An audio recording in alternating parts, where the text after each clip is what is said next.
Hello, and welcome to the Tavern Chat Podcast. I'm your host, Eric Tenkar, your bartender in the OSR, your main proprietor at the Tenkar's Tavern blog.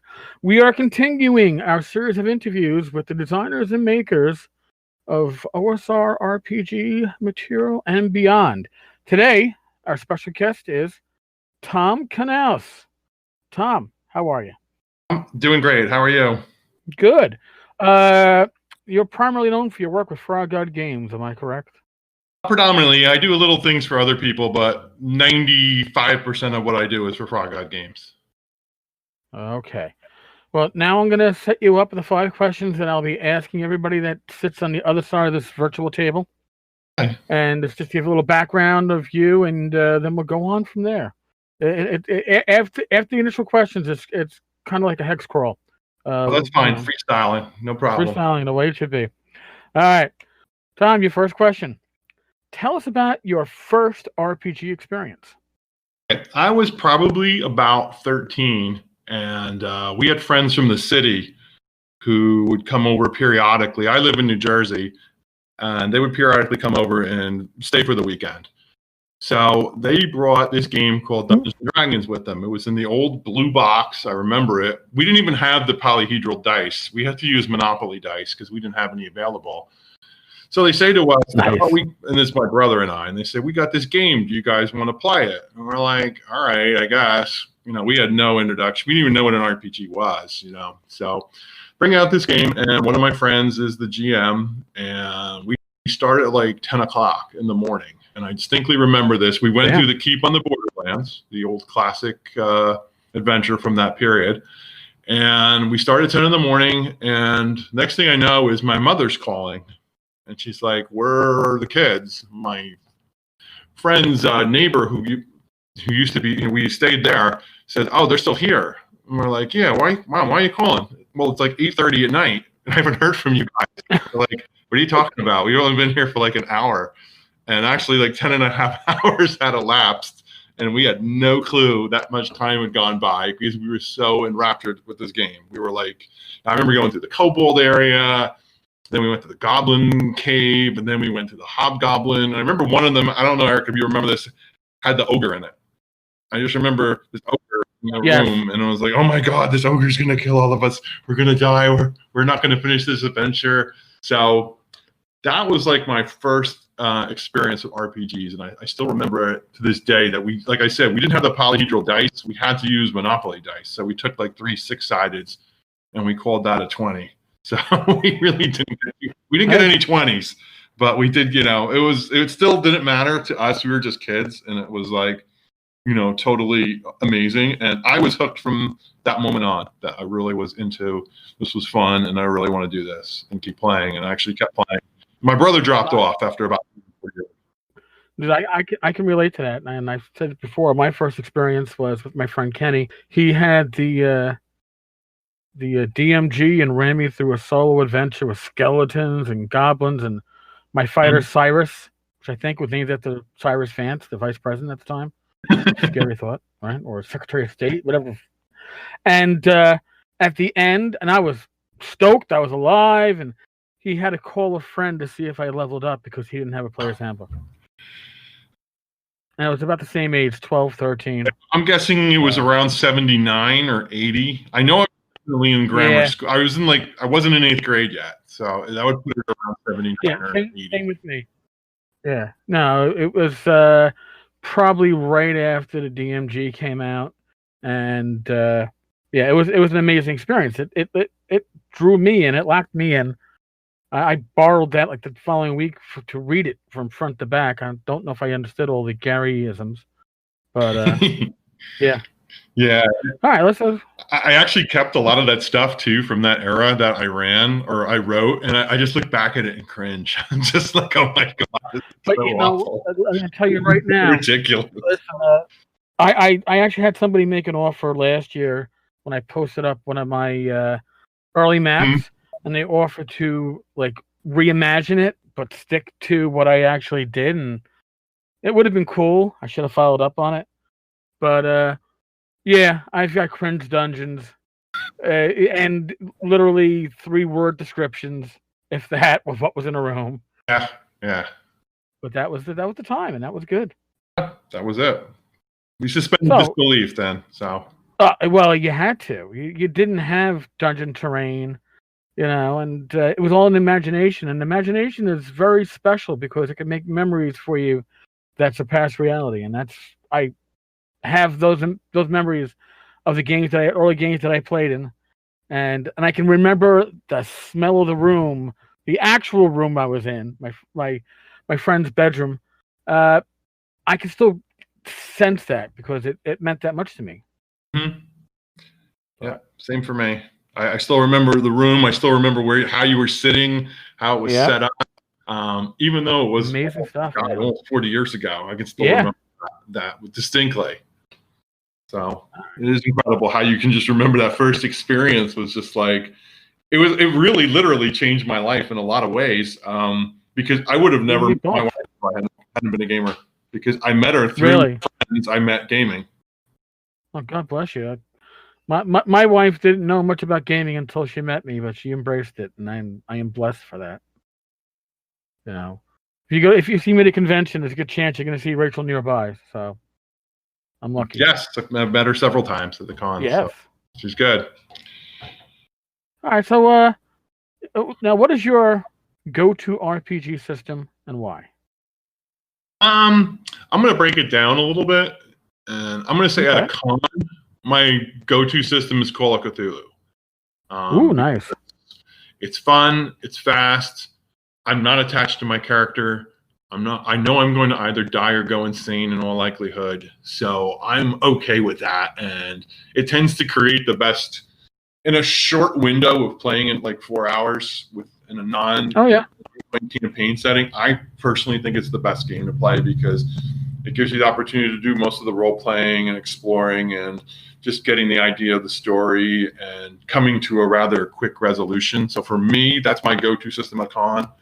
If I'm playing, I'm always going to play Call of Cthulhu. If I'm playing in a home game or a regular ongoing campaign, I like Pathfinder, but I find it breaks down around 6th or 7th level where the math just becomes too much and the power curve is too great. And then by 10th level, the wheels just colossally fall off and it becomes Mathfinder. And, it's how many bonuses do you have, which bonus stacks with this, and and before your head is spinning and you don't know which planet you're on. So at the moment, I would probably say I'm going to lean towards 5e. I haven't had that much experience playing it. I've played it for maybe about a year or two ongoing. While I don't like some aspects of it, I think in terms of its simplicity and elegance, it's really well done. That it moves quickly, that it kind of lessened the power curve that you saw in Pathfinder, where a first level fighter had zero chance of hitting a 10th level fighter or a high level monster. It had no chance at all. In 5e, at least there's a chance. A 10th level fighter surrounded by 10 orcs isn't going to walk away unscathed in 5e. In Pathfinder, he's going to mow through them like butter. So I would say 5e right now is my go-to system for a home campaign or a regular game. Okay. That's fair enough. This question actually is pretty good since you started out with basic. Racist class, yay or nay? Which was that? Can you repeat that again? Race as class. Yay or nay? You played basic, so dwarf. Oh, okay, yeah, I remember that. I remember that. I think I always got stuck as the elf, and I was then the magic user. So, yeah, I wasn't too big a fan of that, to be honest. The racist class thing, I just didn't like it. I remember playing it basically very early on, and it was just like, I'm a fighter or I'm a halfling, so I'm the thief. I'm like, I want to be something else. I want to be the halfling something or other. I don't want to be the halfling rogue necessarily. So, not a big fan. Right. Okay. Where do you stand on Save or Die? Not the podcast. I'm talking about the whole concept of you feel you're safe and you're dead. I think it has a place in the game. I was actually running a con game once, and somebody came up with a good idea, and they said, all right, roll with advantage, and they rolled a 1. And they were upset because I said, well, your idea, it didn't work. I'm like, well, it was a great idea. And I said, granted, it was a great idea, but you rolled a 1. It's just like the equivalent is in football. I call a screen pass on a blitz. I throw the ball, it hits my receiver in the hands, and he drops it. I made the perfect call. It's just fun. I just didn't do it. So in certain circumstances, I think it's a fair mechanic. I don't want to, overdose on it, and every spell is a save or die spell. But there's something to having that. When the players see that one spell and they're like in their minds are like, oh shit, this is save or die. I better make this saving throw. I think when it's done sparingly, I think it's a really good tool. If it's just done overkill, it's just too much, and then your whole character's fate just comes down to luck. But once it's a good thing, right? And that sucks. Or can suck. All right. We got one more question, and then we'll start the freestyling. The hex roll, so to speak. The freestyling. What would the teenage you think if they could see what you would accomplish in the hobby at this point? What would the teenage person me think about that? I think the teenage me would be pretty stoked that I've been able to write so many things for so many different people in such a various different, I don't want to say genres, but different like areas of expertise, writing adventures. I've written campaign settings. I've done rules, crunch. I've done fluff. I've done all of that. I think teenage me would be like, way to go. You've done really well in terms of RPGs. And he would be pretty proud that I was able to turn all the stuff I did, as a teenager when there was no opportunity to, write for TSR at the time or somebody else, unless, you just got very lucky, or you knew somebody, or you were just that talented that, you couldn't possibly be ignored. And even then you need a little luck or somebody on your side. So I would think he would be pretty stoked.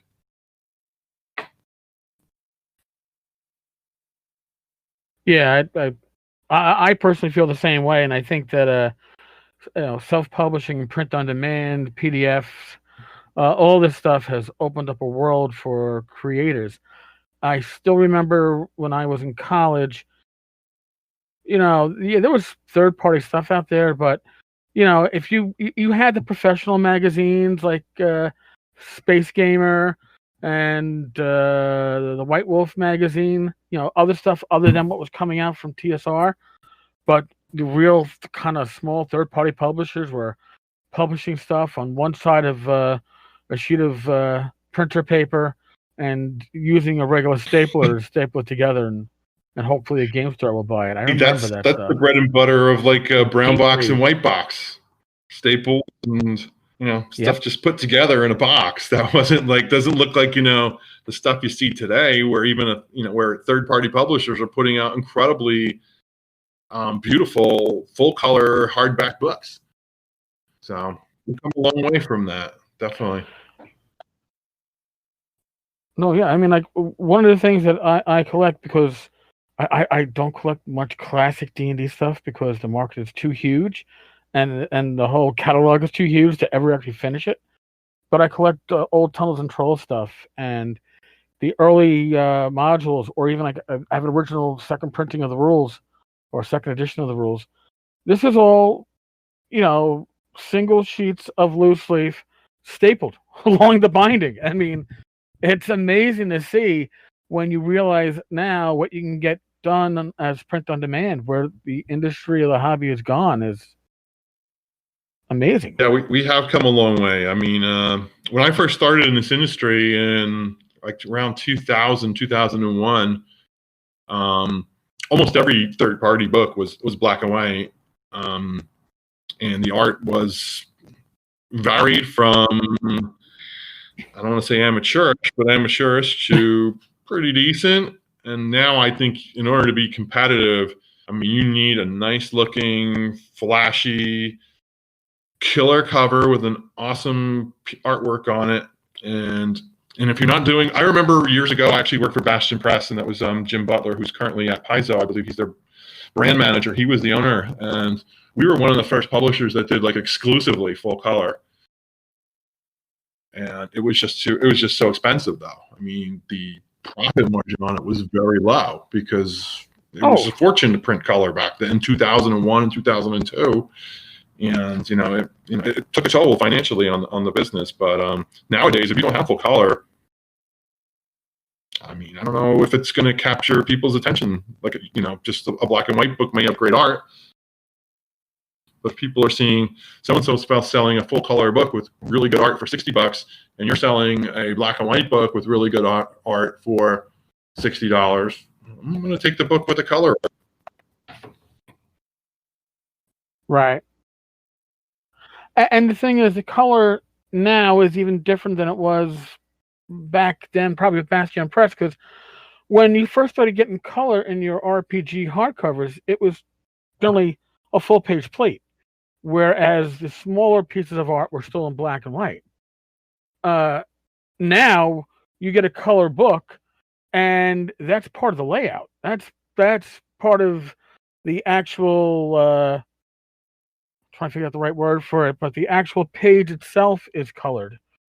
It's got a little watermarking going on of whatever it is, and the page itself now is a piece of art, which you can't do with black and white. It's a tough sell, black and white, at this point in time. I mean, the color art and the digital art has just really exploded. I mean, even like I was talking about back then, it was still basically hand-drawn stuff.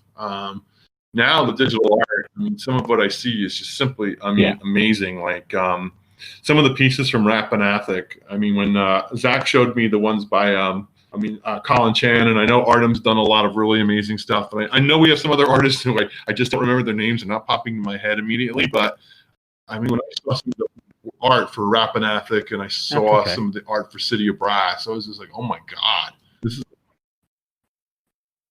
Oh God! And here, like for example, Terry Pavlik, amazing stuff.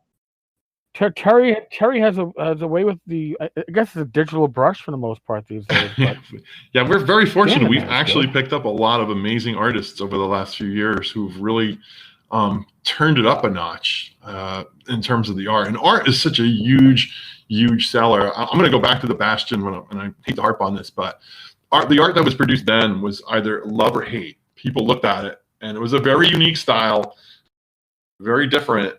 And some people loved it, and some people just absolutely hated it. And I think it's really hard to hate any of what's being done now. It's just so. I mean, you want to nitpick, you go ahead if you're that kind of an art critic. But I mean, when you just see it popping off the page, and you look at that, and you see even the one for Teagle Manor, when you look at the Manor House, you're like, wow, oh my God, I want to buy that book. Oh, yeah, no. Well, listen, the complaints that I hear from the old grognard to it's and admittedly, I can occasionally be one of them, is that, the color loses some of the charm of the black and white. But to be honest, the black and white art that we remember from like AD&D was it Emrakul's, riding his horse through, town, zapping somebody with a magic missile and killing them, Paladin in Hell. These were all full page pieces. That would have probably looked even more amazing in full color. The pieces that we remember from our childhood. All right. The Succubus and the Monster Manual. That page is probably dog-eared, but the art was hit or miss, and some of the best art was the art that was on the cover of the modules, and that was all full color. And no, it has come a long way. I really think a lot of the industry as a whole has come a long way from its beginning roots, and there's a lot of nostalgia. And I still remember looking back, like I said, I keep on the Borderlands, and the adventure itself. But if I tried to play that now, I think I'd be a little jaded. I'm like, this doesn't make a lot of sense. All of these things are all in the same area. Why don't they just go and kill each other? That doesn't. I mean, I just can't, reconcile that in my head. So, but we have, like I said, come a long way. And, there's still a lot to be said for those beginning years and the memories they created. Oh yeah, the whole thing of a dungeon environment where it evolves and it changes the player's actions, that didn't come immediately, at least not to the tables that I was sitting at. And even the cool thing I remember too, I was playing with the Tomb of Horrors back in the 80s, and it came with the flip book with the art pieces in it for each room. So, so when you came to the room and someone says, well, what does it look like? You know what it looks like? That was awesome. Boom, here's what it looks like. And they were like, oh, cool. So, that was another huge, huge leap forward that really, and really something that you remembered I remembered as a gamer for my whole life was when you saw that first flip book from Tomb of Horrors. And each room had a piece of color, not a color, it was black and white, but a piece of art that corresponded with the room. So you could actually see what you were looking at rather than being given a description, which in some cases is better because now your imagination takes control and says, well, what does this really look like? But in some circumstances, seeing it really made it pop in your mind. Right. And Tomb of Horrors, certainly, being that it was full of a lot of traps and puzzles, really, that flip book really added so much, because it's very hard to, in my experience, explain a puzzle that's a visual puzzle to somebody. You have to show it to them. No, it was. That really, it excelled at that, and and the art was good. It wasn't filler art. So now, Tom, what you're saying that your first work was for? Boy, it's hard to remember because I whipped out a bunch of them really quick. It was when they were looking for open calls. So I think the actual first thing I had published was from a company that I don't think it didn't exist more than a year or two, and maybe put out 2 products. It was called Rock Games, ROC, strictly PDF. And I wrote an adventure called Love Forlorn, and it was about this vampire who fell in love with the townsperson. And the other product that they put out was actually another product by somebody who does a lot of stuff for Frog God Games, and that's Patrick Longer. He put out the other adventure. Yeah, the Rock Games. So the only thing they put out, 2 adventures. One was by me and one was by Patrick. Oh, okay. And then from there, I kind of trying to remember what I jumped into. I think I did. Then I did like a free thing for Bastion Press. And then what happened was they had a book in their schedule, and the person who was supposed to do it didn't, just dropped the ball with like a month left and just didn't do anything. So Jim Butler came to me and said, hey, you've done a lot of stuff for us on our website or free things. Do you want to do this book? You have a very short time frame to do it. It was like 77,000 words, and I had like a month to do it. Now, there were some submissions from people, and it's kind of funny when you look at the submissions, who they were from. Turns out a lot of them were like other young up-and-comers. One was Wes Schneider was one of them. I remember that distinctly. And so I finished the book. Got it in time. It was called Into the Green. It was an environment book, ironic enough. So I did some of their environment books. I did a couple things for Atlas Games and Mongoose. And then I kind of stayed with Bastion. I was actually the lead designer for their campaign setting after the creator left. Okay. And I did one book for them, Wildwood. And then when 4E came out, I kind of like dropped out of the scene, because it was like 4E coming, they're not giving a license, 3.5 sales have tanked. So, and then I had done this huge book. Yeah. That like drew everything from the campaign together, and it just never really came out. So it's kind of like, why am I going to do this? I'm going to put myself through all this. It's going to never be released. It's going to sit on a hard drive, and it's just never going to come to fruition. So I kind of like stepped away for about 4 or 5 years. And one of the people who I had worked with early on was Tim Hitchcock, who went on to Paizo. Yes. So I reached out to Tim and I said, hey, I want to get back. Is there anything I can do? And he says, sure. I'm working on this thing called Razor Coast with Frog God Games. Do you want on? And I said, sure. So I came on, and I did a lot of stuff for Razor Coast. I did a lot of Lou's last minute. Can you do this in 24 hours? I'm like, yeah, I can do it in 24 hours. So I turned it around. And from there, I was then asked to do all the environment books for Frog God Games, which became the Perilous Vistas, which became the Dunes of Desolation, Fields of Blood, Mountains of Madness, Marshes of Malice, and Icebound, which wasn't going to get printed, but oh well. And now I'm doing other stuff too for Frog God. So I did parts of Rappanathic. I'm doing parts of the campaign setting right now. And then I have a couple of really cool secret things I'll be doing after that. So I can't really talk too much about them. They're going to be really cool.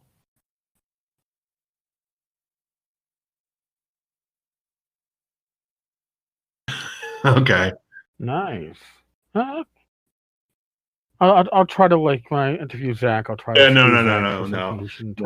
One of them is like I thought was so crazy. I'm like, no one's ever going to buy this. This is just totally. I'll get it behind the scenes. But actually, when I run it by Zach, he was like, "Wow, that's a really cool idea."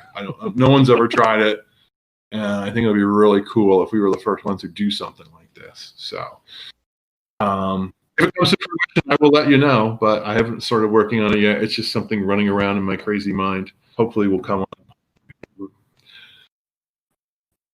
Well, there you go.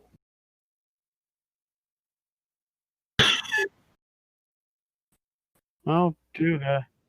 Listen, Swords and Wizardry Light was something that ran around in my crazy mind when I retired, but it wasn't called Swords and Wizardry Light, and it wasn't supposed to be, based on any specific rule set. It was just going to be an OSR introduction. I could, print on two sides of one sheet of paper and hopefully be able to read it. And be kind of like guerrilla marketing for the OSR. And I just kind of, was talking with Zach and mentioned it. He's like, you know what your problem is? I go, he goes, you never think high enough. I go, what do you mean? He goes, you never see the full vision. And you did a great job on it. So he goes, just give me a day. Next thing I knew, I was writing Swords and Wizardry Light. Like, oh, damn, that's cool. Thank you. What took the longest time was getting it down to that little kernel, and then building the kernel into something that was usable wasn't as hard. And I'm just hoping that people take it and run with it and hack it to shit and make other stuff from it. That would just please the shit out of me. So, all right. Well, you know what? Before we wrap this up, I got one question for you. Wow. You work on a lot of stuff. You work on a lot of products. Do that Which one? So many of them are so different, and they have so many different components to it. My favorite adventure I ever did is in Fields of Blood, and it's called Red Wedding. And yes, I know it came out right around the time when the Game of Thrones episode came out, and everyone said you borrowed the title, you knew it was Red Wedding, and I'm like, look, let me give you 2 secrets of me as a game designer. Nice. I've never read a fantasy book other than The Hobbit and The Lord of the Rings. I've never read any other fantasy book ever. So people hear that and they're like, oh my God, are you serious? I'm like, totally. I've never read a fantasy book. I've never owned a comic book. Okay. Ever. So I know it's terrible to admit. But, okay. Yeah. So I think that personally, my favorite adventure I ever wrote was Red Wedding. Listen to the best mechanical book I ever wrote from a mechanic standpoint is unfortunately Icebound. Because the spells in there are super cool. The feats in there were really good. I thought, I've honed it over a period of time, getting better and better at doing the Pathfinder feats. So I think the feats, the magic items, spells, and were top notch. Best monsters ever wrote appear in Mountains of Madness. Those are my favorite monsters. Really enjoyed them a lot. They're really unique, and they really have some really different feel to them, and they're all very, very different. Okay.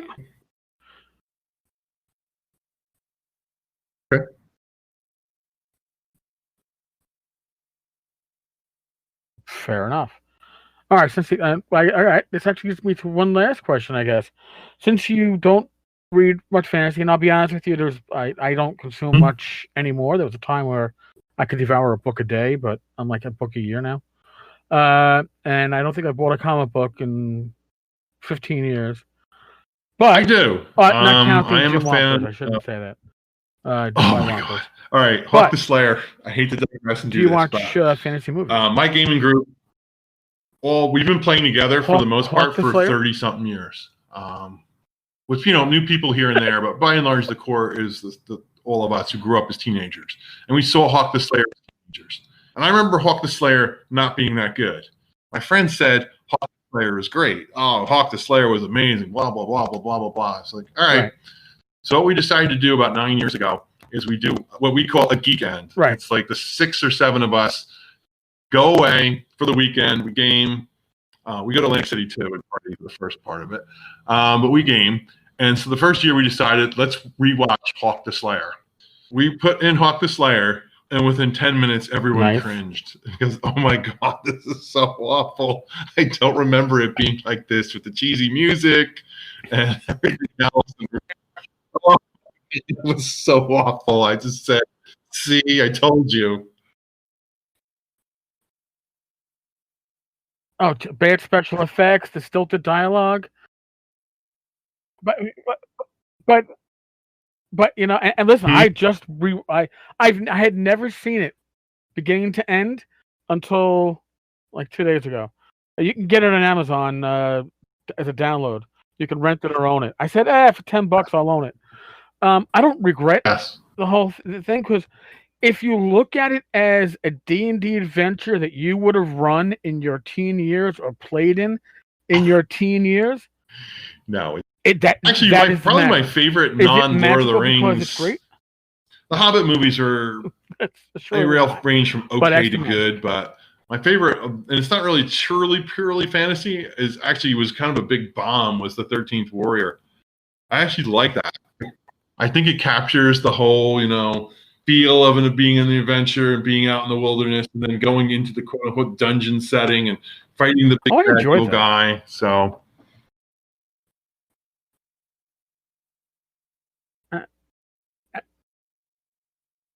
Yeah.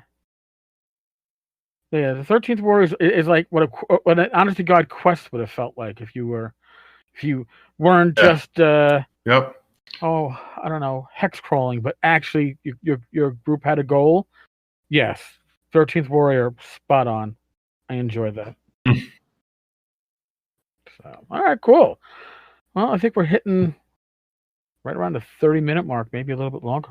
Thanks, Eric. Thanks for having me. I appreciate it a lot. It's like with Bad Mike. We could have gone on for hours. I think we could have done that again today. Well, Tom, thank you very much for joining. Dude, this is going to be a great series of interviews, and I really, I'm stoked that number of people that have requested or stepped up and said, yeah, me too. So we're going to end it on this note, folks. Thank you for listening. Be safe. Relight well. God bless. And I'll talk with you all tomorrow. And